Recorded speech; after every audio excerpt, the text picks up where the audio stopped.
Hola, ¿qué tal amigos? Bienvenidos a The Question Channels, el segundo episodio. En esta oportunidad, como les he hablado ya anteriormente, que les presentaré entrevistas con personas. En este espacio les contaré algunas historias escritas por mí. Y en esta oportunidad tenemos al señor Manuel Cárdenas, una persona que ha estudiado en una escuela de misterios, entendido del oculto. Les tengo unos temas bien interesantes para hoy. Un aplauso para él, por favor, señor Manuel Cárdenas. Buenos días, Wilser. Encantado de estar en tu espacio y poder compartir algunos conocimientos que creo yo que puede ser interesante para todas las personas que sientan siempre esa inquietud de saber un poco más allá de las cosas. Excelente, señor Manuel. ¿Qué tal? ¿Cómo ha estado? Todo muy bien, siempre investigando estos temas porque son temas que día a día tienen mayor relevancia, ¿no? Y se hace también imprescindible informarse más, conocer más y tener un poquito más de manejo de este tipo de conocimiento. Sí, ¿no? Sí, aparte de que estos temas son un poco interesantes y profundos, ¿no? Que no todas las personas, ojo, con lo que le voy a decir, no todas las personas tal vez entiendan estos temas porque son unos temas bien profundos, pero demasiado interesantes. Si le buscan la lógica a esto, créanme que van a tener un tema de qué hablar bastante tiempo. Señor Manuel, la primera pregunta en este espacio: ¿qué estudian las ciencias ocultas? Bueno, empecemos con el término de ocultismo. El término de ocultismo proviene de los antiguos cristianos. En la época de los antiguos cristianos, lógicamente, las reuniones de ellos eran completamente ocultas porque eran perseguidos. Entonces la gente los llamaba los ocultistas.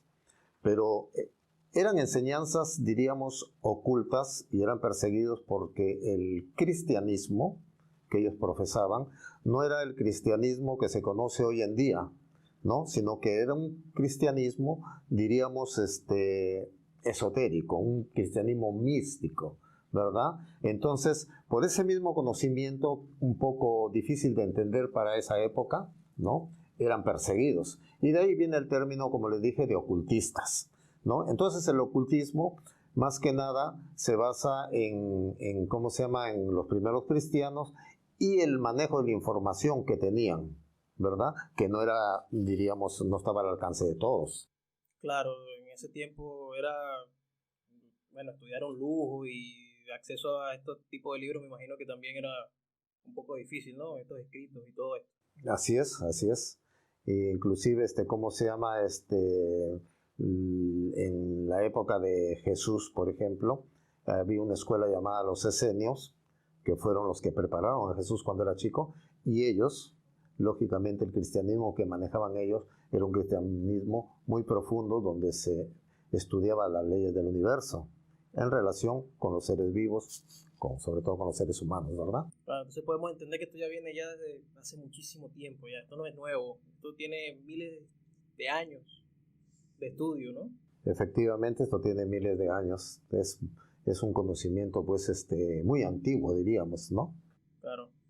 Y entonces, como ya decimos ya que viene de hace mucho tiempo, entonces supongamos que hubieron varios personajes que marcaron nuestra historia, que pasaron por estos tipos de estudios o conocimientos, como el caso de Isaac Newton. Isaac Newton se dice que fue ocultista, ¿no? Primero, vamos a marcar algo para entenderlo bien, ¿no? El ocultismo estudia las leyes, ¿no?, por las cuales nos regimos en el universo, ¿correcto? Hay muchas leyes que generalmente estamos un poco, diríamos, estamos un poco ajenos a cómo funcionan esas leyes, ¿no?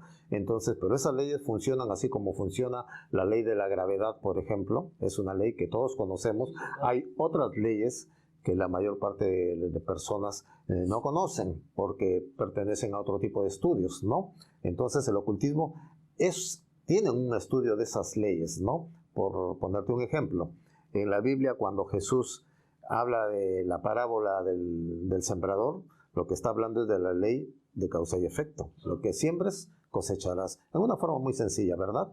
¿No? Entonces el ocultismo estudia todas esas leyes. Ahora, Isaac Newton, por ejemplo, que es considerado, bueno, el padre de la ciencia moderna, Isaac Newton mucho estudiaba, diríamos, la Biblia en el aspecto de poder determinar, por medio del Génesis, de poder determinar cosas curiosas, ¿no? Por decir, la fecha de creación del mundo, por decir, ¿no? Entonces, esa era su, diríamos, su obsesión.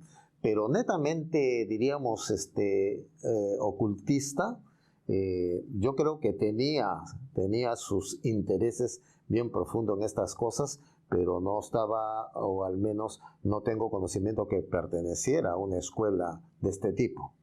Pero sí tenía bastantes conocimientos, sobre todo estudiaba bastante lo que era el Génesis, se dedicó bastante a esa parte de la Biblia, Isaac Newton. Hay muchos personajes que en la historia y en la misma evolución humana han tenido un papel preponderante, ¿no? En la misma ciencia, hasta los músicos como Mozart, Beethoven, Tchaikovsky, muchas personas de ese tipo y muchas personas que han impulsado la ciencia actual han estado en esos campos. Claro, o sea, para ser ocultista tiene que haber estudiado esto, ¿no? No puede ser de que yo soy ocultista, yo llegué aquí, soy Panchito, soy ocultista, ya. No, tiene que haber estudiado o pasado por un proceso de aprendizaje de este tema, ¿no? Sí, por supuesto, es una escuela, ¿no? Es una escuela y donde se estudia desde las partes más básicas hasta las partes más profundas, ¿no? Más complejas. Claro, sí entiendo. Bueno, que interesantísimo, como les comentaba. Si ven que viene desde hace mucho tiempo y hubieron varios personajes influyentes de nuestra historia que de una u otra manera estuvieron involucrados con esto, ¿no? Y bueno, ¿cómo a ustedes les llega a interesar los misterios y esto? ¿Por medio de qué fuente usted decide meterse a este mundo, por así decirlo? Bueno, cuando yo era pequeño, yo estudiaba en una escuela católica, en una escuela de hermanos maristas, ¿no? Entonces, como ustedes saben, en todo ese tipo de escuelas se hace bastante hincapié en las oraciones, los retiros, ir a la capilla, todo eso. Entonces, a mí siempre desde chico me interesó bastante el tema religioso. El tema religioso me parecía muy interesante, bueno, aparte que era donde mejores notas sacaba. Y como se llama, pero yo siempre le preguntaba a los hermanos maristas, ¿no? Que eran los que daban las clases, les hacía preguntas sobre la religión, sobre Dios, sobre la existencia. Usted siempre estuvo como que más profundizando siempre un poquito más, yendo un poco más allá de lo que de las enseñanzas. Sí, y muchas veces, bueno, me castigaron y me mandaron a regar el patio por preguntón, ¿no?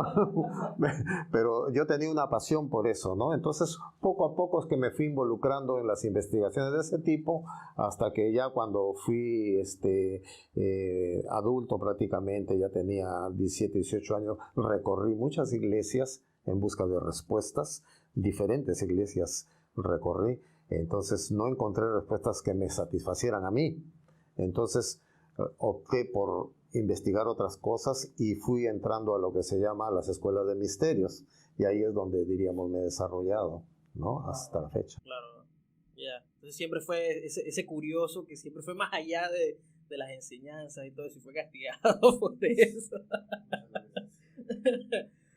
Y cuénteme, en el tiempo que lleva usted ejerciendo, si se podría decir, estas enseñanzas, ¿usted ha tenido alguna experiencia paranormal, algo que pueda, una anécdota, ¿no? Que pueda contar, si es posible? En sí, sí, muchas experiencias, tanto donde he sido testigo o donde yo de alguna forma he sido el protagonista, ¿no?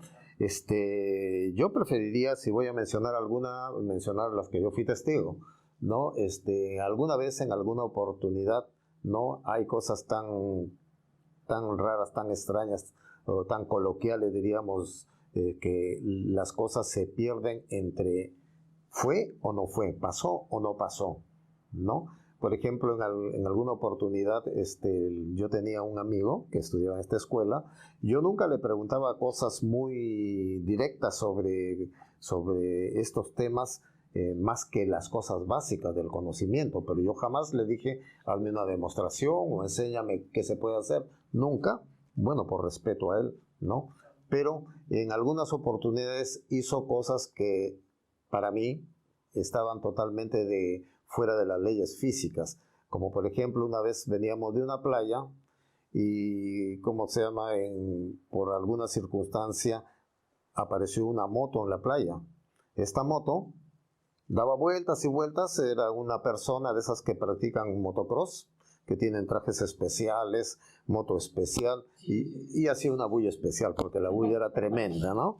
Entonces, daba la vuelta y nosotros habíamos ido a la playa en una época que no era de verano, no había gente y había bastante tranquilidad y mucha soledad.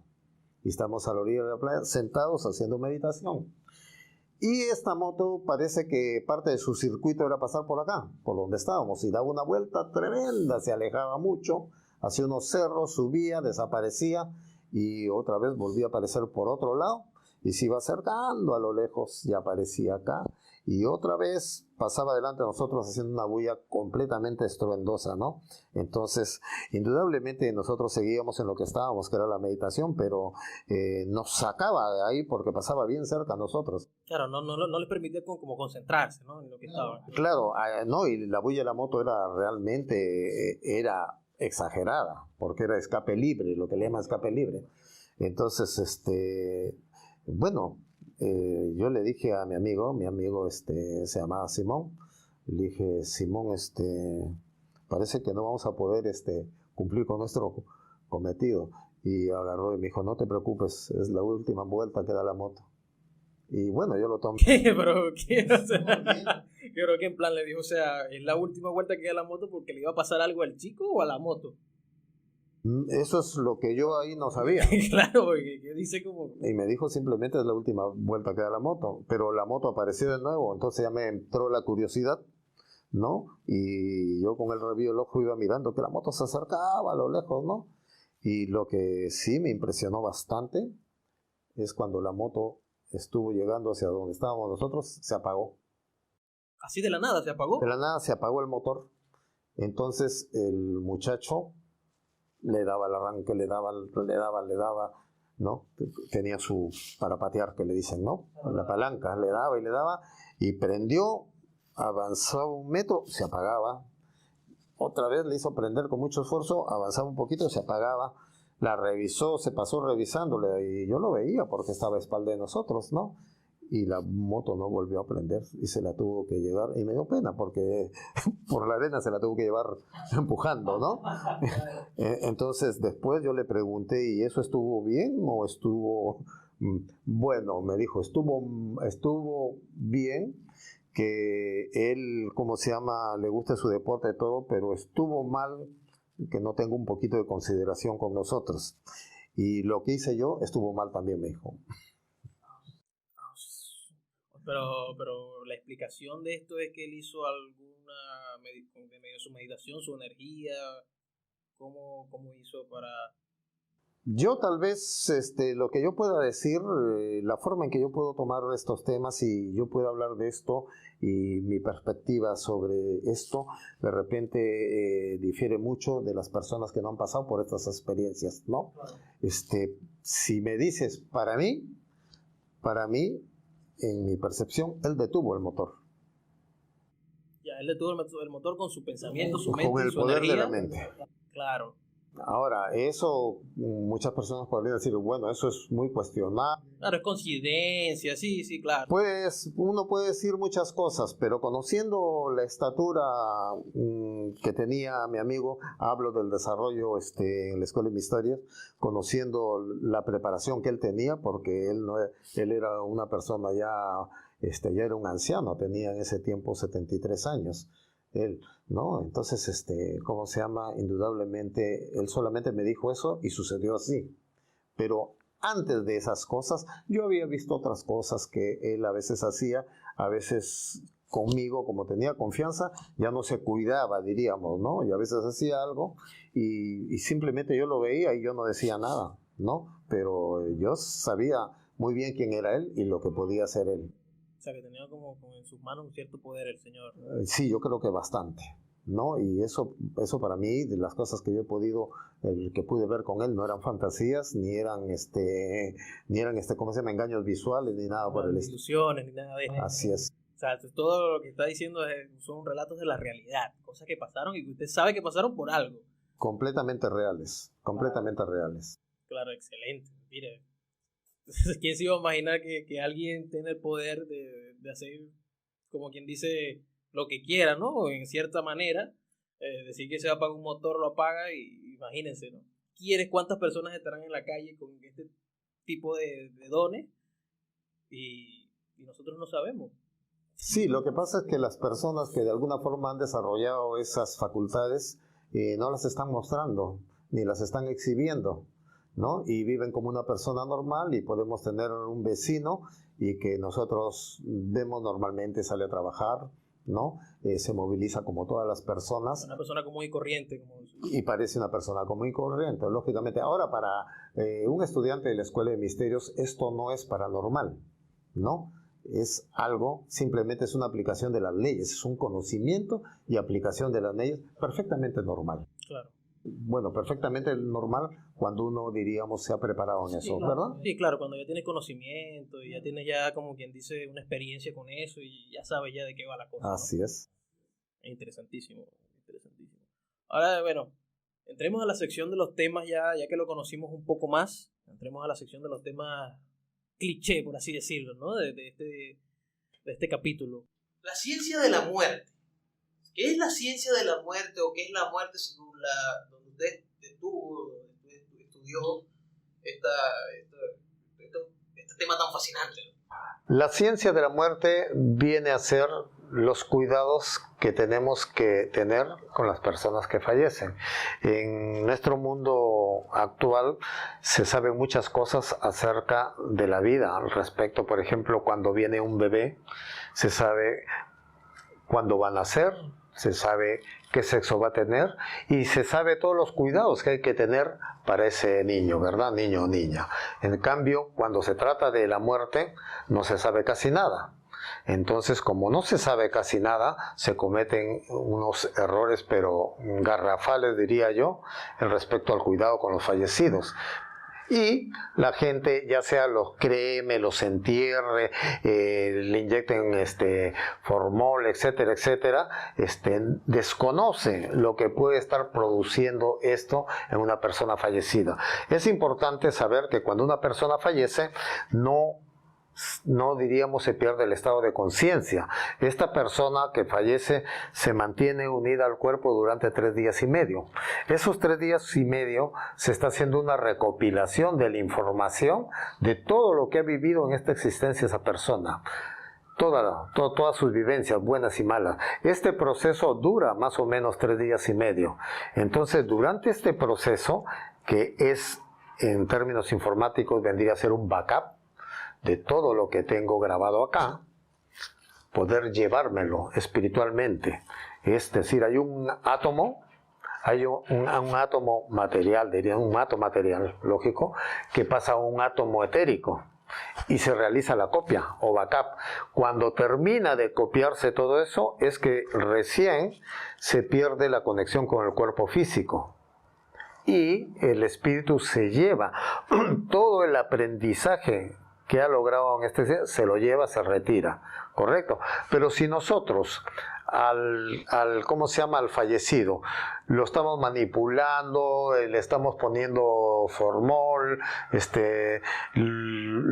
la autopsia, bueno, a veces la autopsia es necesaria, es una molestia para el fallecido, sí, pero a veces es necesaria, o lo peor, lo cremamos. La cremación no es mala, la cremación es muy buena para la disolución del vehículo físico, es muy buena, pero siempre y cuando sea después de los 3 días y medio, como hacían las culturas, las civilizaciones antiguas, ellos sabían el porqué, ¿verdad? Porque si lo hacemos dentro de los 3 días, cuando recién ha fallecido la persona, estamos quemando, diríamos, el contenido de ese átomo simiente, porque estamos destruyéndolo. Entonces, no hay nada que copiar, no hay nada que pasar, pero el espíritu ya está ahí. esperando eso. Entonces, lógicamente, toda esa información va a ser una especie de árbitro del destino de esa persona, con lo cual se va a diseñar su nuevo camino, su nueva venida y en qué circunstancias debe vivir, debe desarrollarse. Todo eso se va diríamos, a diseñar. Pero si no se ha pasado esa información, no hay nada que diseñar, no hay nada que proyectar. Entonces, esta persona tiene que pasar otra vez por este proceso de nacimiento y muerte, para hacer bien el proceso. Y entonces suele ocurrir que nace físicamente, está de bebé, pasa unos meses acá, es variable, 3, 4 o 6 meses, es variable eso, pasa unos meses y de ahí fallece. Hace bien su proceso y continúa su camino. Puede ser muy doloroso para la familia, pero es completamente necesario que haga bien el proceso. Y generalmente nace en la familia de quienes generalmente descuidaron este proceso, ¿no? Entonces, bajo ese aspecto, ¿no? La ciencia realmente la muerte es una ciencia con la cual hay que tener cuidado para lograr que todas las cosas se hagan de acuerdo a las leyes y que no se entorpezca pues el camino que tiene que seguir el espíritu, ¿no? Que va a tener que volver a su periodo de reencarnación. Sí, y es que de hecho que hace muchísimo tiempo los orientales más que todo dejaban, creo que más de 3 días a los muertos, el cuerpo lo dejaban ahí como que repose, y una vez ya reposado el cuerpo, creo que eran 5 o 10 que lo dejaban, y ahí lo enmantaban en una manta blanca, lo ponían como una canoa y le lanzaban una flecha y lo cremaban, natural. Así es, las culturas antiguas conocían estas cosas y las practicaban. Ya con la modernidad simplificando los procesos se ha logrado, bueno, ahora que se creme, todo se soluciona cremándolo, ¿no? Sí, bueno, y ahora la pregunta que muchos se han preguntado, creo que es la más popular desde tiempos inmemorables, ¿no? ¿Qué hay después de la muerte? O sea, ¿qué es eso? ¿Qué existe? ¿Existe algo más allá de eso? Claro que existe más allá. A propósito, para terminar este asuntito que hemos estado hablando, en la Biblia muchas veces hace referencia a estos procesos de la muerte y volver a la vida, ¿no? Entonces, eso no es nada nuevo. Ahora, ¿qué hay después de la muerte? Realmente, después de la muerte como tal no existe. Solamente nos deshacemos del vehículo físico, ¿no? Pero la persona, el ser en sí, no experimenta un cambio en la conciencia. Sigue reconociendo a sus familiares, sigue sentándose en la silla que se sentaba, sigue haciendo las cosas que hacía. Muchos ni se dan cuenta que han muerto, ¿no? A veces hay personas que mueren de una forma violenta y no se dan cuenta que han fallecido.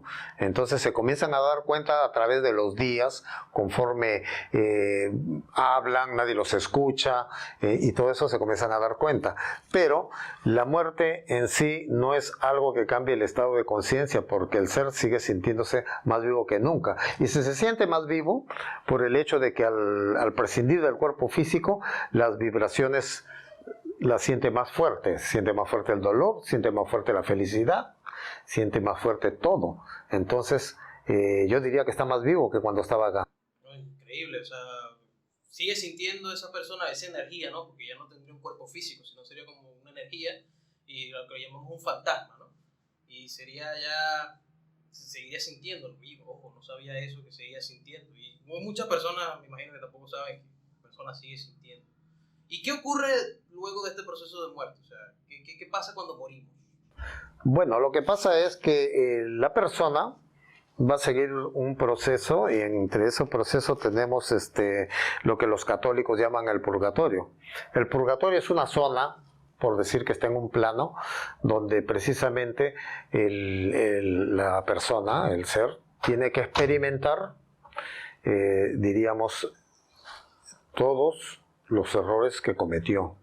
Hay una situación, vamos a imaginarnos que hay un espejo al frente, ¿no? Y esa persona va a haber proyectado ahí todo lo malo que él ha hecho, mejor dicho, todos los errores que ha cometido, ¿no? Vamos a suponer que es una persona que ha sido muy abusiva con los animales, ¿no? Entonces vino un perrito, vamos a suponer, se ensució en la vereda y esta persona lo patea. Entonces hace un acto realmente de abuso, ¿verdad? Entonces, en este espejo, diríamos, se va a reflejar eso, en ese plano, pero como te dije, al no haber cuerpo físico que mitigue las vibraciones de dolor, el dolor que él va a sentir, porque lo que pasa ahí lo va a sentir él. Todo lo va a sentir él, pero lo va a sentir amplificado, porque al no tener las vibraciones físicas, sus vibraciones de dolor son mucho más fuertes, más o menos amplificado unas 3 veces. Entonces, el golpe que él le dio al pobre animalito, él lo va a sentir muy agudo, muy fuerte, ¿no? Lo va a sentir con mucho dolor. Entonces, de esa forma va a hacer conciencia del mal que hizo y de lo que sintió ese pobre ser, ¿verdad? Y así van a ir pasando cosas tras cosas. En este plano generalmente va a haber solamente los errores que cometió cuando hizo sentir a una persona mal, cuando pudo ayudar a alguien, a un amigo que estaba con angustia y no lo hizo porque no quiso, no tuvo la voluntad de hacerlo. Todas esas cosas se van a reflejar ahí, y la angustia que él en la cual no hizo nada por ayudar, la va a sentir también él. Todo se refleja en esa forma, y toda esa forma tiene la finalidad de hacer que ese ser tome conciencia. Y una vez que toma conciencia ahí, es difícil que lo olvide. Después va a pasar a otros planos, donde ya va a ser diferente y va a ver solamente lo que estimule el bien, todo el bien que hizo él cuando ayudó a una persona que le pedía un pan porque no tenía que comer y él le llevó el pan, cuando ayudó a un ancianito a cruzar la pista. Todo eso lo va a ver, pero también lo va a sentir mucho más fuerte. Y entonces todo eso va a ayudar a que él, diríamos, simiente bien el acto que está haciendo, el hacer el bien a los demás seres, ¿no? Y así va pasando por planos. Va a llegar un momento que, de acuerdo a la grabación que hablamos primero, de tener, ¿cómo se llama? Toda la experiencia de su vida, ¿no? Toda esa información, de acuerdo a esa información ya se comienza a proyectar su nuevo nacimiento, ¿no? Y ya viene a ser lo que va a ser su destino, ¿correcto? Entonces, ese ser ya puede ver todo lo que le va a tocar en experiencias, inclusive va a ver quiénes son sus padres, va a ver quién es su familia, y muchas veces en su familia va a haber antiguos enemigos de antaño, pero él en ese nivel en que está, lo va a aceptar todo de muy buena forma, porque está en un nivel muy espiritual, ¿no? Indudablemente cuando comienza a bajar al plano físico, las cosas comienzan a cambiar un poquito, porque su conciencia se va imbuyendo en la materialidad y ya no son las cosas tan atractivas para él como lo eran allá. Pero más o menos ese es el proceso de la muerte, hasta que ya entra la matriz y viene la vida física a seguir con sus experiencias. Interesante. Entonces, siempre vamos a estar en un proceso constante cada vez que reencarnemos y todo esto. Vamos a pasar siempre por un proceso de aprendizaje, por así decirlo, ¿no? Pero para unas nuevas experiencias y para ser una buena persona, una mejor persona en otra vida. Bueno, realmente muchas personas se preguntan para qué venimos acá a esta vida, ¿no? Y muchos dicen para ser felices. Bueno, nosotros sería como decirle al niño, ¿no? ¿Para qué vas a la escuela? Y que diga el niño, bueno, yo voy por el recreo, ¿no? Entonces en el recreo él va a ser feliz jugando con sus compañeros, todo, pero el niño va a estudiar, va a aprender. El recreo es parte de su aprendizaje. Nosotros acá venimos a aprender. La capacidad que tengamos cada uno de ser felices, bienvenida. Nosotros podemos vivir acá y aprender en un estado de felicidad, lo podemos hacer, pero la felicidad obedece a un estado de conciencia, ¿no? No obedece al dinero, a la situación, ¿cómo se llama?, de la familia, ni del trabajo, ni nada. Obedece a un estado de conciencia, y este estado de conciencia se va conquistando, ¿verdad? Se va conquistando, pero básicamente nosotros venimos acá a la vida a aprender. Esa es nuestra misión. Y así venimos periodo tras periodo, nacemos, crecemos, morimos, reencarnamos, seguimos aprendiendo cada vez más cosas, en un camino muy largo, que es el camino de la perfección, para un día unirnos con la fuente, con la esencia. Como ya una vez que dejemos nuestro cuerpo, por así decirlo, nuestro recipiente, ¿no? Cuando ya dejemos nuestro recipiente y seamos una energía total, nosotros quedamos como fantasmas, ánimas. Eso existe, las ánimas y los fantasmas. Bueno, cuando la persona muere, diríamos, queda en una forma etérica, ¿correcto? Que no es visible a los ojos, ¿no? Pero no hay que confundir. Hay gente que dice, vi un fantasma, y piensan que es la persona tal que falleció. El espíritu es una cosa, el fantasma es otra cosa. Nosotros cuando dejamos el cuerpo con la muerte, ¿verdad? Nosotros tenemos un molde etérico que nos infunde energía al cuerpo físico. Entonces este molde etérico flota. Y este molde etérico se mueve por, diríamos, atracción magnética, diríamos. La gente lo conoce como recoger los pasos, ¿no? Esa inercia lleva a esta parte etérica por los sitios donde el ser en vida acostumbraba a estar. Si la persona le gustaba ir todos los días a tal restaurante, esa copia va allá. Es como una atracción magnética, pero que es basada, diríamos, en la inercia. Ahora, esa forma, nosotros en determinado momento la podemos ver y podemos reconocer, mira, ahí está fulano, podemos reconocerlo. Por esa forma no piensa, no habla, no tiene inteligencia, nada. Es solamente una copia etérica que se va disolviendo con el tiempo. Diferente es el espíritu. La persona, nosotros somos espíritu, no somos cuerpo. Nosotros dejamos el cuerpo y nos movemos, vamos a nuestra casa, queremos hablar con nuestra familia, no nos escuchan, estamos ahí, ellos lloran, nosotros también, ¿no? Por eso es muy bueno que la familia pueda guardar la suficiente calma y equilibrio también para que la otra persona esté en paz, ¿no? Entonces, el fantasma es algo que se disuelve y pasa, ¿no? En cambio, el espíritu no. El espíritu, eso nunca acaba. Hay un tiempo que está acá, pero va a haber un tiempo que ya no va a estar más acá porque va a tener que pasar sus propios procesos para venir otro día a seguir con la experiencia con un nuevo nacimiento. En realidad sí existen, pero no como nos los pintan las películas y como nos los han pintado todos estos tiempos. Hay algunas películas que lo pintan bien, ¿no? Como Ghost, por ejemplo, ¿no?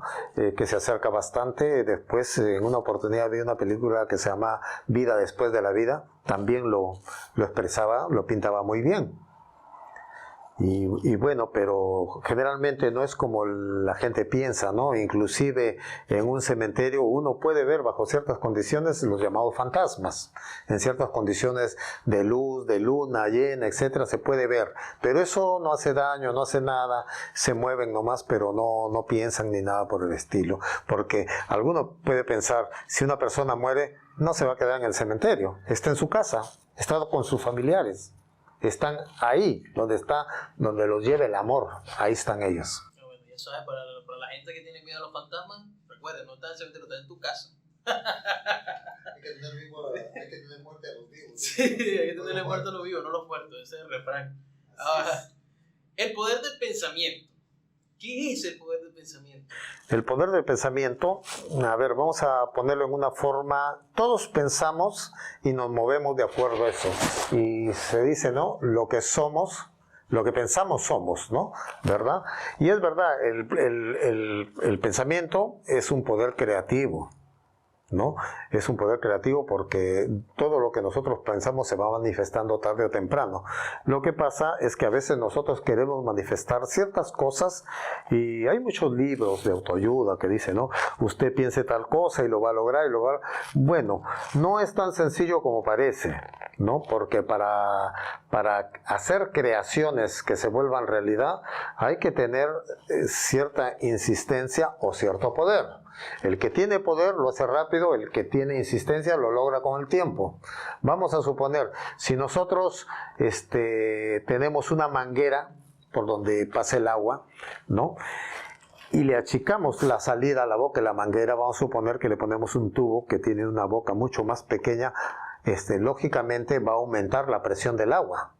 Entonces, esa agua que antes salía así suavemente, ahora sale con presión. Algo parecido es el pensamiento. Cuando nosotros ejercitamos el pensamiento por medio de la concentración, diríamos, la mente se comienza a fortalecer. Es como un músculo, ¿no? Entonces, el pensamiento cada vez se hace más fuerte, cada vez se hace más fuerte. Entonces, cuando una persona tiene, diríamos, ya desarrollado el poder del pensamiento, se centra en una cosa y le es fácil crear. Hablando en términos prácticos, lee un libro, da una pasada, da otra pasada, tiene facilidad para concentrarse porque se ha venido entrenando.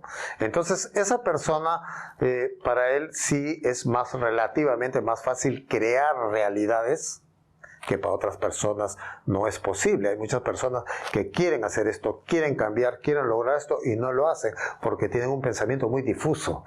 Su pensamiento no tiene fuerza, no tiene poder, porque la mente es como un caballo salvaje, ¿no? Cuando está tranquilo de acá para allá, pero cuando nosotros lo queremos, le queremos ponerle un control a la mente, es igual que cuando queremos ponerle las riendas al caballo. Ese caballo salvaje comienza a saltar como un loco, ¿no?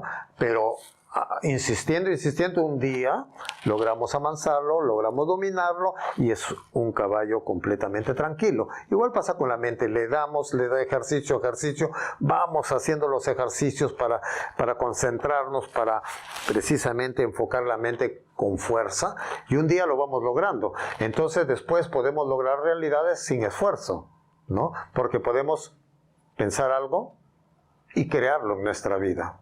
O sea, que yo con el poder de la mente pudiera, por así decirlo, pudiera cambiar una realidad o la realidad de otra persona. Puedes cambiar una realidad, más que nada tu realidad. No tendrías ningún derecho de cambiar la realidad de otra persona, salvo que sea para ayudarlo en el camino del bien, nada más. Nada más. No que, bueno, con esto me voy a ganar la suerte, voy a hacer tal cosa, ¿no? ¿Entiendes? O sea, nosotros tenemos derecho a tener comodidades, todos aspiramos a eso, pero hay que tener cuidado con el uso que se le da a las facultades cuando ya están desarrolladas. Claro, yo no tengo derecho a cambiar la realidad de cualquiera, al menos que sea para un bien. Porque obviamente, aunque hay personas que sí desean el mal hacia otras personas y desearían cambiar la realidad de esa persona para mal, ¿no? Y ¿existe alguna técnica, no sé, algo que nos pueda decir o que nos pueda comentar para desarrollar el poder del pensamiento? Bueno, hay técnicas sencillas digo desde el punto de vista, ¿cómo se llama? De cómo la podemos ver desde afuera. Entonces, si yo te digo, todos los días al despertarte, concéntrate, vamos a suponer, en una naranja. Pero no pongas la naranja ahí, ponla en tu mente nada más. Entonces, tú te concentras en la naranja y todo lo que tienes que ver es la naranja y nada más. ¿Cuánto tiempo crees tú que puedas concentrarte y mantener la imagen de la naranja en tu mente? ¿Cuánto tiempo seguido, así, continuo? Yo, si le pongo concentración, yo diría que unos 30 minutos, ya de ahí me cansaría la vista. ¿30 minutos? Sí.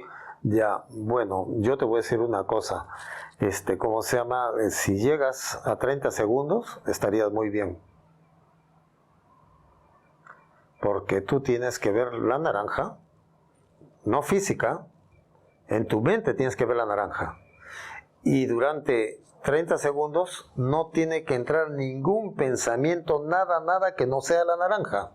No, si me lo ponía así ya, así es difícil. O sea, mi mente... Por mi mente pasan muchas cosas y no creo que esté tan ejercitado mentalmente para solo concentrarme, poner mi mente en blanco y que solo esté la naranja. O sea, sería ya un estado high, ¿no?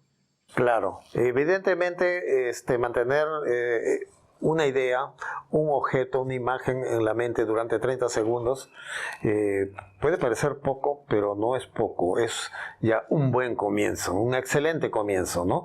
Porque después, si uno lo hace todos los días, va a lograr llegar a los 35, 40 segundos, 50 segundos, ¿no? Y poco a poco puede llegar a 1 minuto, y quién sabe, a 2 minutos, 3 minutos, pero eso no se consigue en un mes. Eso se consigue en un tiempo bien razonable, ¿no? Puede ser varios meses, ¿no? Pero lograr mantener una idea exclusiva en la mente, por decir 10 minutos, ya es un prodigio. Claro, como cualquier disciplina, necesitas ser constante y para obtener buenos resultados, ¿no? Claro, ahora, una vez logrado eso, se tiene una muy considerable fuerza mental como para crear cualquier realidad. Una realidad como que yo digo, mira, mañana me gano la tinca y me la gano. Bueno, hay realidades, no todas las realidades son de fácil acceso, porque cuando hablamos de otras cosas, como en el caso de una lotería o una cosa así, estamos ya entrando a tallar con ciertas leyes. Hay ciertas leyes que se mueven y rigen las cosas, ¿no? Que puede tal vez de alguna forma interferir ese poder de pensamiento, puede ser, pero eso ya hay que manejar otras leyes. Hay otras leyes que funcionan y que con el poder del pensamiento no las vas a poder cambiar. O sea, que no es cualquier cosa. Así es.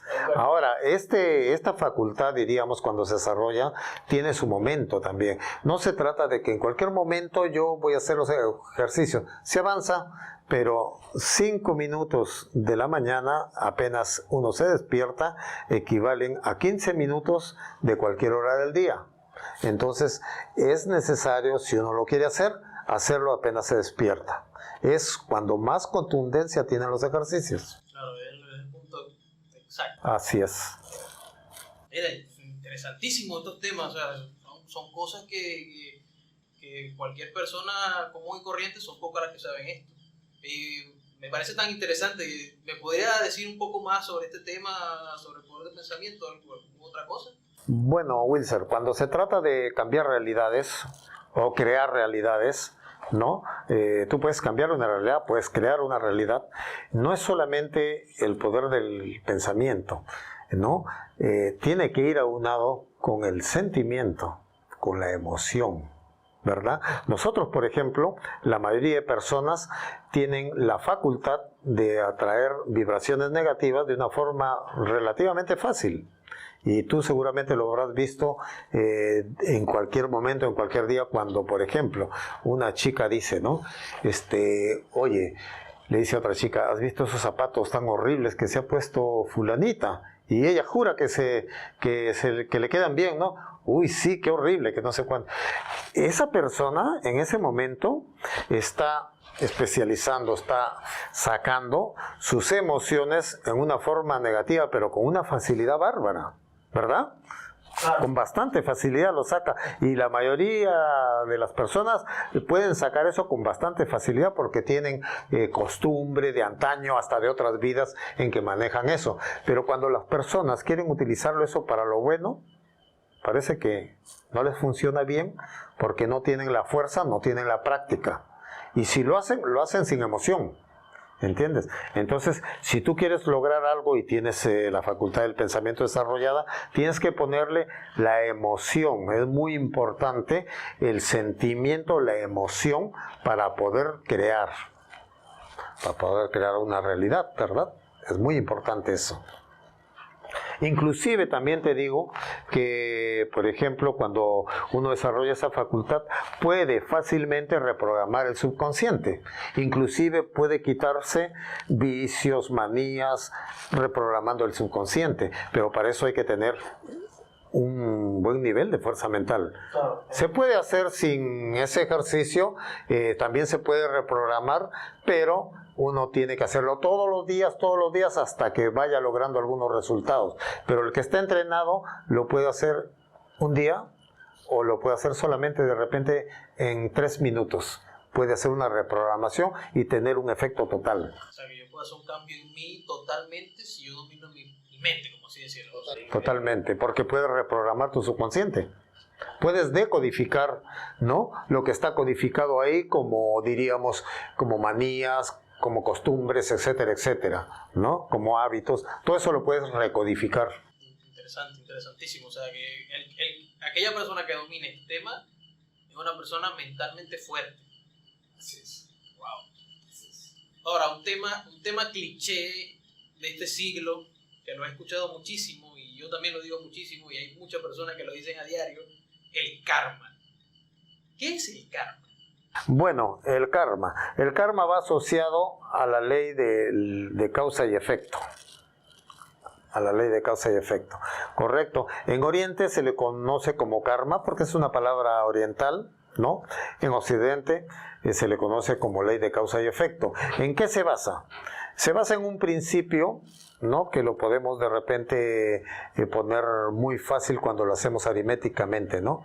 2 más 2 dan 4. No hay forma que 2 más 2 me den 5, ni 6, ni 7. Si yo hago un 2 más 2, sumo 2 más 2, me va a dar 4 de todas maneras, lo cual quiere decir que lo que yo hago acá me va a dar un resultado más allá. Mis acciones siempre van a tener un resultado, ¿no? Matemáticamente justo. O sea, nadie va a obtener resultados demasiados o menores resultados por algo que hizo. Va a tener resultados en la justa medida. ¿Correcto? Entonces, eso da pie a que todo lo que nosotros hacemos acá, lo vamos a cosechar más allá. No es que pagamos porque Dios no nos cobra deuda ni nos castiga. Dios pone las leyes, ha puesto las leyes y las leyes funcionan. Y Él no necesita estar pendiente de cada persona para ver qué hizo y qué le tiene que pasar. Nosotros actuamos con la ley y la ley funciona automáticamente y nos pone las condiciones para que nosotros hagamos las correcciones. No para castigarnos y para que suframos ni nada de eso, sino para que hagamos las correcciones. La corrección es necesaria en la vida y todo, ¿no? Así es. Y el karma solamente le aplica a las personas o le aplica a fantasmas, ánimas o animales o energía, como hablábamos hace rato. El karma, por así decirlo, ¿no?, que como digo, la ley de causa y efecto, aplica totalmente a las personas. ¿Por qué? Porque acá hay que hacer una aclaración. Nosotros, hace miles de años, teníamos solamente una forma parcial de manejar nuestro vehículo físico. Entonces, diríamos, en esos años, la humanidad era, podríamos decir, más espiritual. Correcto. Pero ¿por qué era más espiritual? Porque en la ignorancia de la materialidad, nosotros éramos ayudados a manejarnos por otros seres superiores. Correcto. Más o menos, por decir, nosotros no decidíamos todas las cosas, sino que alguien las decidía por nosotros. Nunca éramos autóctonos de nosotros mismos. Así es. Y lo que pasa es que cuando poco a poco se nos va soltando, vamos adquiriendo el control completo de nuestro vehículo físico y de nuestra vida. Los animales no tienen ese control completo. Los animales todavía son manejados en cierta forma por otras jerarquías, ¿no?, que yo lo conozco como espíritus grupos, que son mucho más avanzadas que nosotros. He ahí por qué los animales hacen cosas que nosotros no entendemos. Muestran una sabiduría en el instinto animal que nosotros no entendemos, porque no son propiamente ellos quienes hacen eso, sino que son conminados a hacer eso. Nosotros no, nosotros hacemos todo. Entonces, porque nosotros tenemos un espíritu completamente individual, por lo tanto, el karma solamente aplica a nosotros, porque es nuestra responsabilidad. Increíble, interesante. ¿Y el karma tiene que ver algo con lo que está pasando actualmente con esta pandemia? Bueno, positivamente sí. Nada pasa en vano. Hay un pasaje en la Biblia que dice: ni el más insignificante pajarillo cae de la rama del árbol sin la voluntad del Señor. Eso más o menos nos pinta la situación. Todo lo que pasa acá tiene un porqué. De repente nosotros somos personas ¿cómo se llama? Buenas, ayudamos a la gente, nos preocupamos por los demás, pero hay pues también millones de personas que son contrarias a todo eso, ¿no? Y que buscan hacer daño, buscan el mal por todas sus formas, etcétera, y eso va trayendo consecuencias, eso es un karma colectivo ya, ¿verdad? Y hay karma colectivo para los países, hay karmas colectivos para los continentes, ¿no? Entonces, ¿qué pasa? Ese karma colectivo, que ahora es mundial, diríamos, ¿no? Para nosotros es el resultado de todos los quebrantamientos de las leyes que se viene haciendo durante mucho tiempo. Entonces llegó un momento que comenzamos a cosechar ya los resultados. Bueno, mi gente, así con estos temas interesantes culminamos el segundo episodio de la primera parte. Si quieres seguir con esta continuación, en las próximas semanas subiremos el siguiente capítulo, la parte número 2, y continuaremos con estos temas tan interesantes. Ojo que vienen muchos temas interesantes, pendiente ahí. Si te gustó el video, dale like y suscríbete, no te olvides de eso. Nos vemos.